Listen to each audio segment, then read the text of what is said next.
한글이 가장 좋은 문자라고 생각합니다. 우리 모두 한글을 쓰는 게 어떨까요? 독일의 공영 라디오 도이칠란드풍크 노바에 따르면 문자학 분야의 세계적 권위자인 독일의 뒤스부르크 에센 대학의 플로리안 쿨마스 교수는 독일 다임러벤츠 파운데이션의 초청 강의에서 엄밀히 말해 언어와 문자는 두 가지 다른 매체인데 그 모두를 감안할 때 한글은 최상의 문자라 극찬하며 한글이 가진 우수성에 대한 설명을 하면서 이렇게 말하였습니다. 또한 시드니 대학의 언어학과 부교수인 리사 림은 사우스차이나 모닝포스트에 실은 자신의 칼럼에서 15세기 세종대왕에 의해 한글이 만들어진 후 수세기 동안 이 언어는 한국이 거의 100%에 가까운 문맹 퇴치를 달성하는 데 이바지하였으며 논리적이고 쉽게 배울 수 있는 한글은 이 군주의 많은 업적 중 하나일 뿐이라 극찬하고 있는데요. 그녀는 10월 9일은 한국의 한글날로 한글 창제를 기념하는 날이고 북한도 이와 비슷하게 조선글날이란 이름의 국경일이 있으며 한글은 언어적, 사회적 이유로 훌륭한 문자라 설명하면서 한글이 도입되기 이전 1446년까지만 해도 기원전 1세기경에 만들어진 중국의 한자만 있어 문자는 학자나 부유층, 상류층의 특권이었고 대부분의 사람들은 문자에 접근하기 힘들었지만 세종대왕이 이 모든 것을 재위기간 동안 바꾸어 놓았다 이야기합니다.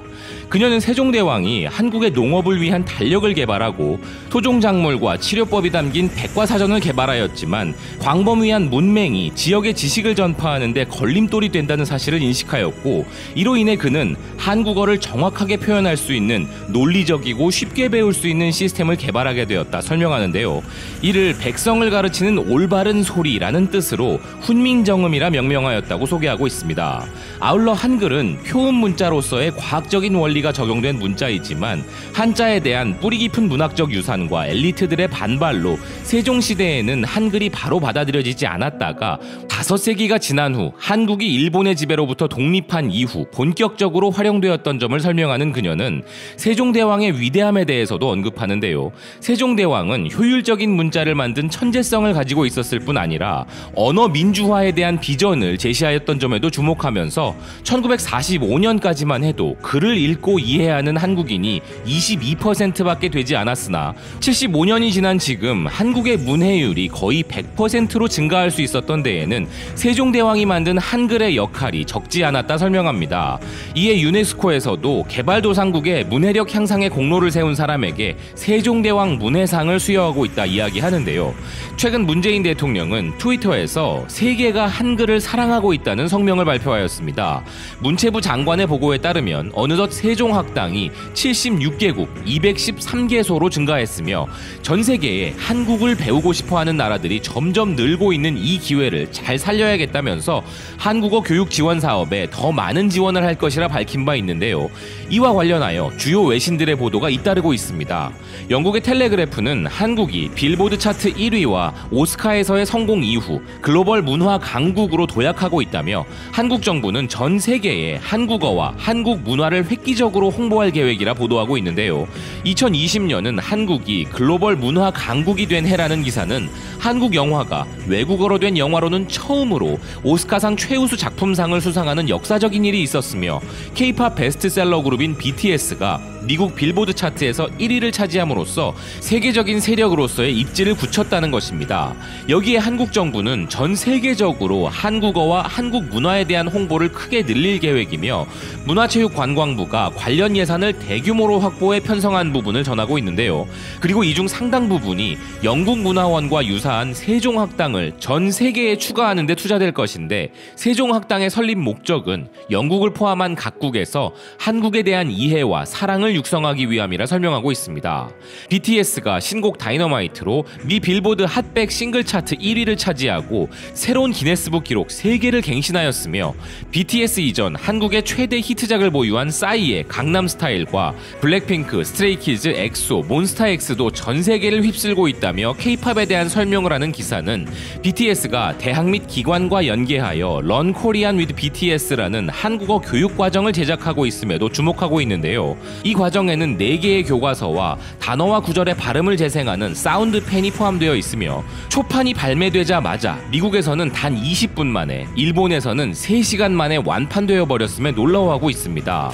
독일의 언론 도이체벨레도 관련 소식을 전하고 있는데요. 방탄소년단과 블랙핑크가 역대 기록을 세우고 봉준호 감독의 오스카상 수상으로 세계가 놀라워하고 있는 지금 한국 정부는 한국어 언어와 문화 홍보를 위해 한류의 인기를 활용하고 싶어하며 편성된 예산은 해외의 한국어 보급에 쓰일 것이고 이렇게 한국어를 배우는 것이 더 많은 사람들로 하여금 한국의 역사, 예술, 음악, 음식 그리고 한국 문화의 다양한 면에 관심을 갖게 만들기를 바라고 있다 전하고 있습니다.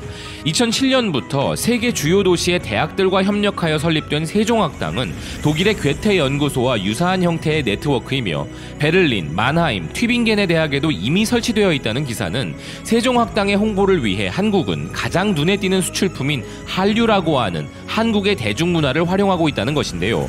심지어 북한에서도 K-팝과 한국 드라마, 영화 등이 큰 인기를 얻고 있고 USB 메모리를 통한 암거래 시장까지 형성되어 널리 공유되고 있다는 기사는 많은 북한의 주민들이 이것을 통해 한국 사람들이 누리는 자유와 현대식 가전제품이 있는 집과 식량이 풍부한 한국의 슈퍼마켓 이미지를 접하면서 고국을 떠나 탈북을 하기로 결정하는 데 영향을 미칠 정도라고 소개하고 있습니다.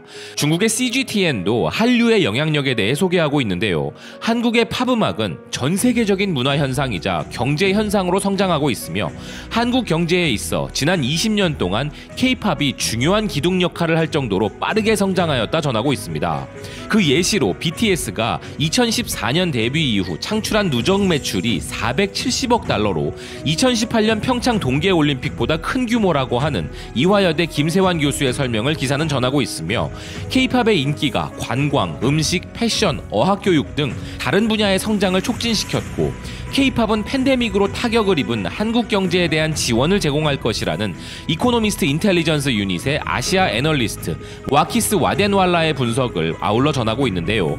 두바이에 기반을 둔 사회과학연구소의 연구원인 보냐 샤베리는 외교 전문지 디플로맷에 기고한 칼럼에서 현재 아랍에미리트에 불고 있는 한류 열풍에 대해 이야기하고 있습니다. 필자는 한류가 지난 수십 년 동안 아시아에서 떠오르고 있으며 다양한 팬덤의 일원이든 K-드라마의 시청자이든 거의 모든 사람들이 한국 문화상품의 존재에 대해 알고 있을 정도라 이야기하는데요. 또 다른 예로 넷플릭스와 같은 글로벌 스트리밍 서비스가 중동 지역에 한국을 진출시키고 있고 다양한 한국 브랜드들이 현지에서 프랜차이즈 사업을 확장시키는 데 큰 역할을 하고 있다 설명하고 있습니다. 한국 대중문화가 글로벌 차트에서 히트를 치고 있을지 모르겠지만 아랍에미리트에서 주목할 만한 것은 넷플릭스와 같은 스트리밍 서비스에서 K-드라마가 큰 인기를 끌고 있다는 점이며 한국의 드라마 시리즈들이 아랍에미리트의 국내 인기 순위 탑10에 꾸준히 들어있어 아랍에미리트에서 넷플릭스가 성공하는 데에 K-드라마가 크게 한몫하고 있다는 평가를 내놓고 있습니다. 즉 K-드라마가 넷플릭스를 통해 퍼지는 것도 사실이나 반대로 넷플릭스의 중동 점유율 확장을 K-드라마들이 이끌어주기도 한다는 것인데요. 아울러 한국의 드라마들은 팬데믹으로 우울한 사람들에게 밝은 기분을 전하는 내용이 많아 더욱 큰 인기를 얻고 있는 부분이 있다는 필자는 이에 넷플릭스는 K-드라마의 지속적인 성공을 목격하고 더 많은 제작 투자를 진행하고 있다는 것입니다. 여기에 더해 K-드라마의 매력이 한국에 대한 관광 욕구를 증가시키고 있으며 한국 기업들이 아랍에미리트의 한국 대중문화를 전파하기 위해 많이 진출했다면서 K-걸스 클라짓 온라인몰과 같은 사례를 언급했고 심지어 잘생긴 오빠, 언니라는 말이 사람들 사이에서 유행을 하고 있으며 삼양의 불닭볶음면과 같은 한국 제품이 큰 인기를 끌고 있다는 것인데요. 그리고 한국의 치킨 문화 역시 드라마를 통해 전파되어 한국 식문화의 영향력도 전 세계로 퍼지고 있다는 필자는 현재 아랍에미리트에서는 한국의 정통 후라이드 치킨 브랜드인 네네치킨의 인기도 엄청나다며 사람들은 네네치킨에 대해 이미 먹어봤거나 적어도 들어본 적이 있어 네네치킨을 먹고 싶어하는 수요는 점점 늘고 있고 이 외에도 두바이에서 한국 브랜드들의 인기는 멈추지 않고 있다 주목하고 있습니다. 필자는 치킨이든 한국 드라마이든 한국을 통한 한국 소프트 파워가 중동 특히 아랍에미리트에서 성장을 이어가고 있는 것은 분명하다는 말로 칼럼을 마무리하는데요. 지금처럼 계속 한국의 문화가 전 세계의 사랑을 받고 한글에 대한 관심도 덩달아 올라가는 이런 선순환 구조가 앞으로도 지속된다면 언젠가 한글날이 우리 민족의 국경일이라는 의미를 넘어 전 세계가 기념하는 축제의 날이 될 수도 있겠다는 기분 좋은 상상을 해봅니다. 지금까지 BK 뉴스 브리핑이었습니다. 시청해주셔서 감사드립니다.